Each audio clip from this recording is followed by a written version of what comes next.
Okay, so now in this video, we're going to go over the final data analysis project. And at the end of this course, you've been accumulating skills. And by the end of this course, you have all the skills you need for a very common reason that people write computer programs, which is to perform customized data analysis on large data sets. So with this tool, you have the power to transform your data into whatever way you want to help you tell whatever story that you're trying to tell.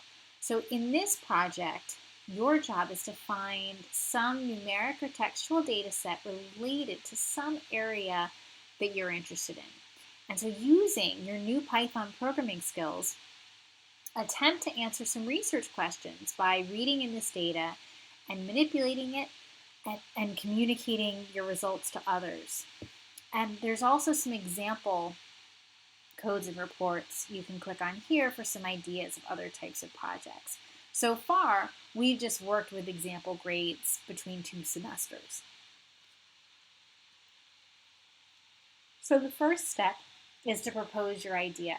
I have a lot of experience doing data analysis with different types of data, so I'll be able to address if your proposal seems reasonable and on target for the time that you have available and your current level of skill. So what I'd like you to do in the proposal, and this is due first so I can give you feedback on it before you get too far into implementation, is if you propose the research questions that you plan to address and the data set you plan to use. In fact, you might consider, before locking in your research questions, identifying a data set and then picking your questions based on that data set, because I think one of the biggest challenges at this stage is finding a data set that you feel comfortable reading in and analyzing yourself. And ideally, your proposal should also include a rough sketch of what the output of your hypothetical program might be. This is very similar to the information that I shared with you in the sample homework, the data project practice homework. And so, for example, the question I used was, how do students in a Python class compare to students from a prior semester? The data set is a CSV file with grades from 2 semesters. And then I would recommend including an actual link to your data set or a screenshot of the type of information you're giving that you're going to be reading in to your program, because I can help weigh in on how challenging that will be. And I can give you some pointers.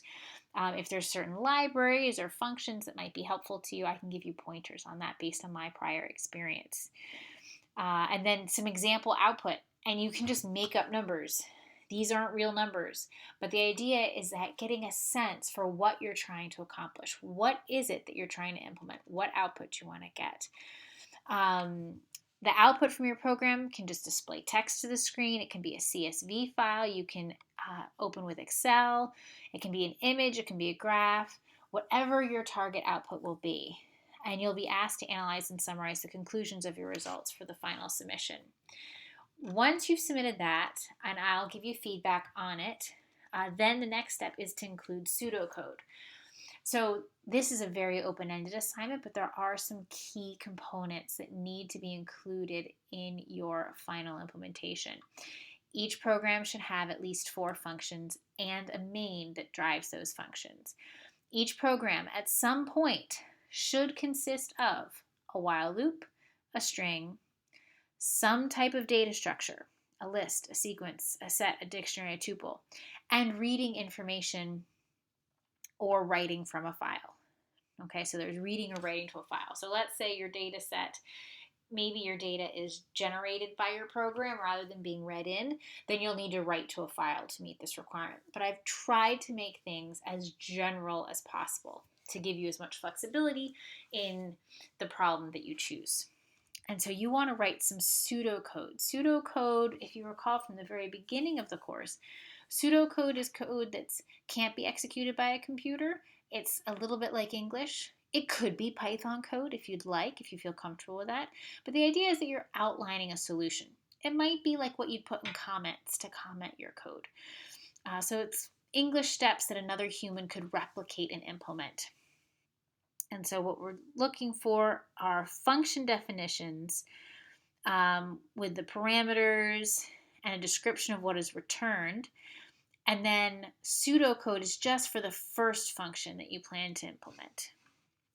So for example here, and again, the running example is the data project practice, which you already have submitted. So that gives you a concrete example. Here are four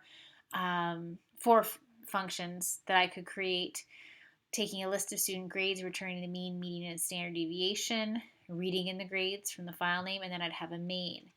And here I've included pseudocodes for both read grades and for the mean to give you a sense of what pseudocode might look like. You can see it kind of has the shape and structure of code, but it's not actually Python code, it's English.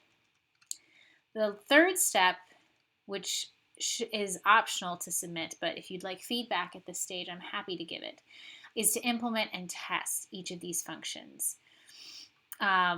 So you want to define the input and output, read in the data and parse it, select a data structure to put it in, work with the data, manipulate it, and then output it however you'd like. And finally, the final step, which is due at the very end of the semester, is to analyze your data and write it up. So this is a little bit different from prior assignments in this course. Your job is to write a 1 to 2 page report that describes your research questions, the data set, and presents your results. And this should include some form of summary table, graph, etc., based on the output of your Python program. Your final submission should include a screenshot of your program and your code, as well as a zip file of all the components of your project, and that can be uploaded to the course webpage on Canvas.